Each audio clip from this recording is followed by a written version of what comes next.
আজকে আমি কথা বলবো অবৈধ প্রবাসী ভাই বোনদেরকে নিয়ে এবং তারা কিভাবে রেমিটেন্স কার্ড পাবে সে বিষয়ে।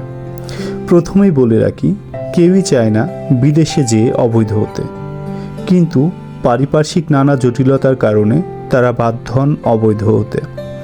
এর মধ্যে অন্যতম হচ্ছে দালালরা বৈধভাবে বিদেশ নিয়ে যাবে বলে টাকা নেয় সহজ সরল ভাই বোনদের কাছ থেকে, অতঃপর তাদেরকে বিদেশ নিয়ে যেয়ে বৈধ কাগজপত্র ও কাজ দেয় না।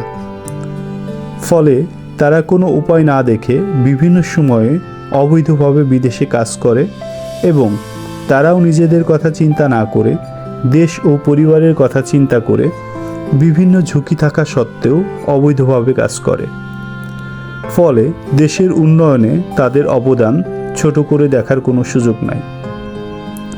তাই অন্যান্য প্রবাসীদের মতো তাদেরও অধিকার সকল প্রকার সরকারি সুযোগ সুবিধা ভোগ করার। তাই বৈধ প্রবাসীরা যেভাবে রেমিটেন্স কার্ড পাবে ও সুযোগ সুবিধা গ্রহণ করবে, ঠিক একইভাবে অবৈধ প্রবাসীদেরকেও অবশ্যই রেমিটেন্স কার্ডের আওতায় নিয়ে আসতে হবে। এর কোনো বিকল্প চিন্তা করার কোনো সুযোগ নেই।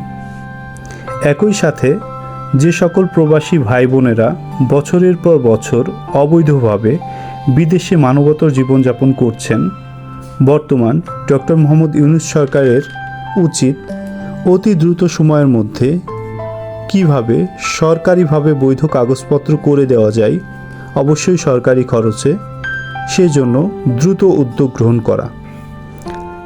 বর্তমান ডক্টর মোহাম্মদ ইউনূস সরকার প্রধান হওয়ায় এবং উনি বিশ্ববাসীর কাছে একজন সম্মানিত ব্যক্তি হওয়ায় ওনার এই পরিস্থিতি কাজে লাগিয়ে অবৈধ প্রবাসী ভাই বোনদেরকে বৈধ কাগজপত্র প্রদানের ব্যবস্থা করা এখন সময়ের দাবি। প্রবাসীরা দেশের কী পরিমাণ উপকার করছে তা বৈদেশিক মুদ্রায় বিদেশি কোনো ঋণদাতার কাছ থেকে ঋণ নিতে গেলে টের পাওয়া যায়। মাসে গড়ে 2 বিলিয়ন বা তারও বেশি বৈদেশিক মুদ্রা পাঠান এই রেমিটেন্স যোদ্ধারা। এজন্য রাষ্ট্র কোনো ইন্টারেস্ট দেয় না এই সোনার ছেলেদেরকে। তাই তাদের ভবিষ্যৎ চিন্তা করে বৈধ ও অবৈধ সকল রেমিটেন্স যোদ্ধাদেরকে ডক্টর ইউনূস সরকারের উচিত রেমিটেন্স কার্ডের আওতায় এনে তাদের জীবনের দুঃখ কিছুটা হলেও লাঘব করার।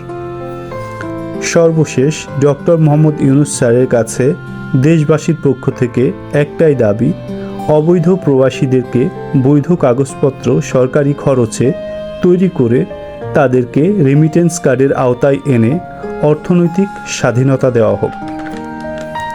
প্রবাসীদের যে কোনো বিষয় জানতে ব্যাংক টক চ্যানেলটি সাবস্ক্রাইব করে সঙ্গেই থাকুন।